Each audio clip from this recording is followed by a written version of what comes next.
Hello YouTube, my name is Nebutron and welcome to my channel. If it's your first time here and you like what you see, hit that like button and don't forget to subscribe.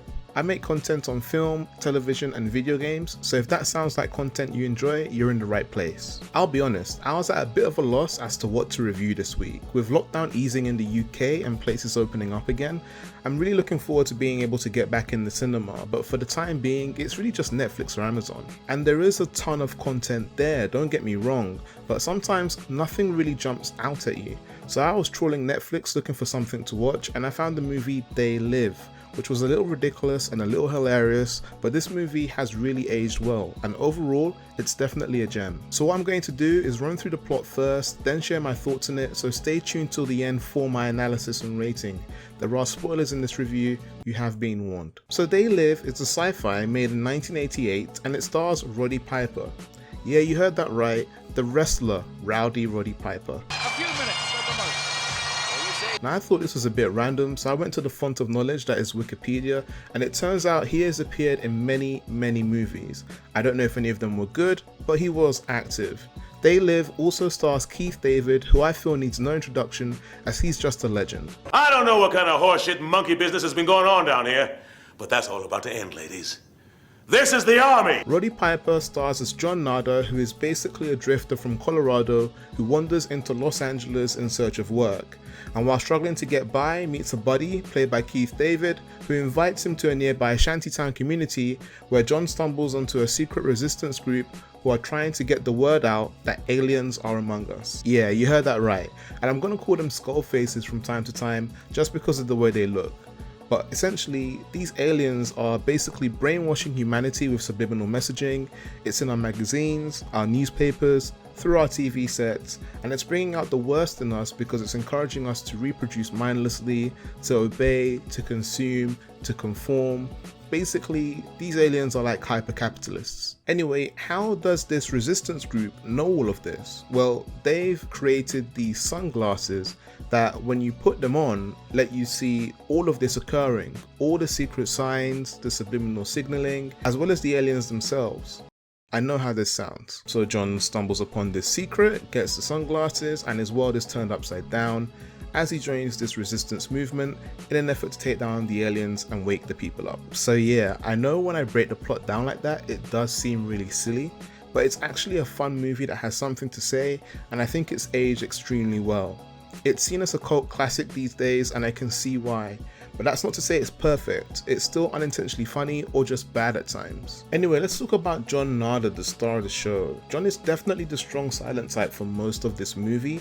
There are so many shots of him looking at things with a somehow smug and expressionless look on his face all the time. I don't know how you can look both smug and expressionless, but he somehow pulls it off. So he's supposed to be the typical macho hero of the movie. I mean, Roddy Piper is a literal wrestler, so he should be right at home, but somehow he isn't. That being said, I'm not going to lay the blame solely at him. The writing could definitely be better. I have come here to chew bubblegum and kick ass. And I'm all out of bubblegum. Like, I know that's supposed to be an iconic scene, but it just doesn't slap in 2021. John doesn't really have a personality either, and I'm not sure if that's the point, but if it is, why? Also, director John Carpenter doesn't really try to develop him, like, at all. All we know about John is that he believes in America and that his dad was probably really abusive, and the latter part comes in a weird moment with Frank after they've literally tried to beat each other to death. But we'll get to that later. Essentially, John is a pretty flat character who I found fairly entertaining, but who I didn't really care about at all throughout the movie, not even at the end when he dies. Frank, on the other hand, is a much better character. First of all, Keith David can really act, and don't get me wrong, I don't think Roddy Piper is devoid of acting skills. I just mean Keith is giving a bit more to Frank, you know? Frank is a weary, downtrodden, hard-working man trying to make it. We just know more about Frank. We know he had to leave his family behind in Detroit to come to LA in search of more opportunity. Frank is reeling from all the steel workers losing their jobs due to cost-saving layoffs, even though the corporate bigwigs are getting richer. This is a guy we understand. He's bitter, he's tired. He's not talking about loving America and following the rules. I believe in America. I follow the rules. Everybody's got their own hard times these days. Okay, John. Frank just wants to keep his head down and get by, but when John reveals what's really going on, Frank stands by him till the very end. Frank is good vibes. In fact, I felt more sadness at the end where Holly reveals she's a traitor and kills him, and that happens off screen. I have to say, They Live would fall apart without what Keith David brings to the table. In the final third, it becomes a bit of a bromance, and while Keith and Roddy bounce off each other really well, it's definitely Keith that does the heavy lifting here. The one exception where I'd put them on par is the extremely long fight scene. There is an almost 6-minute fight scene in this movie. 6 minutes. This fight scene just keeps going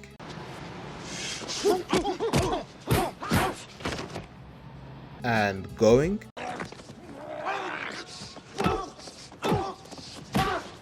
and going.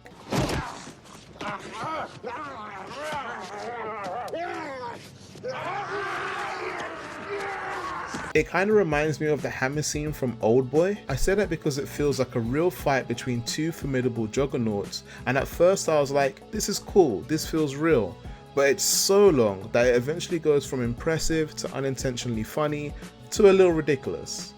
Like, it's, you know, I know it's legendary, but it's too long. Holly Thompson is probably a psychopath, and that's not hyperbole. She's not only a traitor to humanity in this movie, but also a cold-blooded killer, and it really annoys me that John Nardo seems to want to bang her. Especially after this. TV sets. Okay, I'll explain. So basically, after Frank discovers the skull faces, he goes on a rampage, and while on the run, takes Holly hostage in order to hide out at her place. Now, I don't expect Holly to be all chummy with the guy, but she smashes his head with a bottle and pushes him out of a damn window. I mean, look at this. She even incorporates a spin move to achieve maximum velocity. Like, she wanted to kill that guy. By the way, how does he survive this? Then, later on, when Holly finds her way to the resistance camp after trying on the sunglasses herself, she tries to make amends. Are you okay?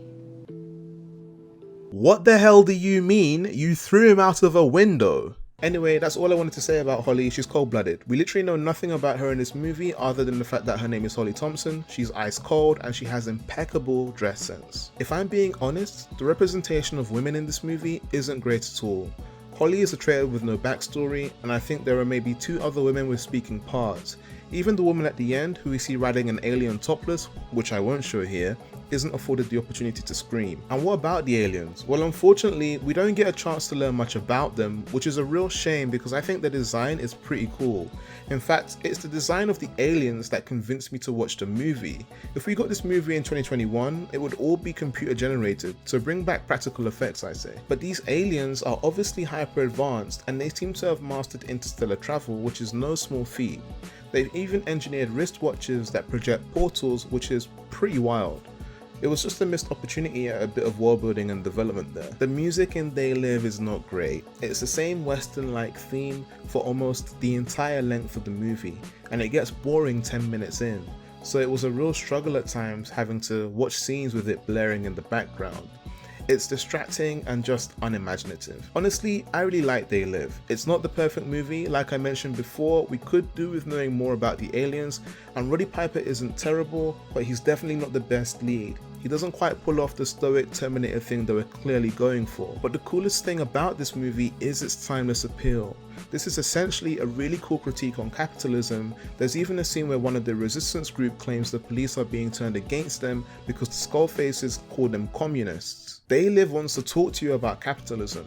It wants to talk about the effect it has on people, and it makes awesome points that are still relevant today in 2021. The themes explore the chasing of celebrity, the selfish nature of an individualist lifestyle, and the negative impacts of constant consumption.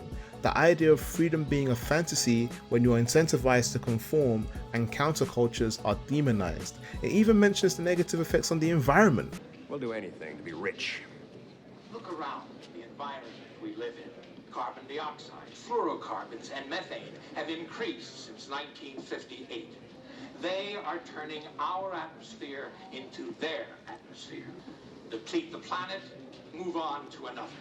I think it's a really astute analysis, and it's still relevant years later. So when John is shooting the skull faces, he's basically shooting capitalism. Seriously though, the feeling of big corporations getting richer while the working classes get poorer is literally a reality today, right out of a pandemic. And while it could be seen as an attack on an elite hyper-capitalist class, and it might be, I see it as more of a critique on a system and how it brings out the worst in us. One of my favourite scenes comes really early in the movie and has John watch a TV through the window of someone's home. All I ever have to do is be famous. People watch me and they love me. I just love this scene. That awesome frame-in-frame shot and the juxtaposition against the poverty we've seen up to that point really sets the tone of the movie and foreshadows the themes to be explored later on. It's brilliant. You know, I do realize that the whole idea of revealing the truth and waking people up is very dystopian conspiracy. But while the movie might not do enough to hold itself together under greater scrutiny, for me, it didn't need to.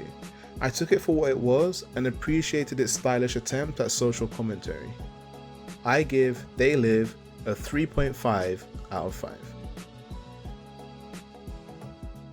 If you made it to the end, thank you, and if you enjoyed the review, subscribe, share it, give me a like. It really helps me out, and I want to continue growing the channel and engaging with you all. Have you seen They Live? What did you think of it? And do you think it holds up well today? Let's talk about it in the comments below, and if you have any movies or TV shows you want to hear my take on, suggest that in the comments below too and I'll take a look. I have more views on the way next week, but until then, I'm out.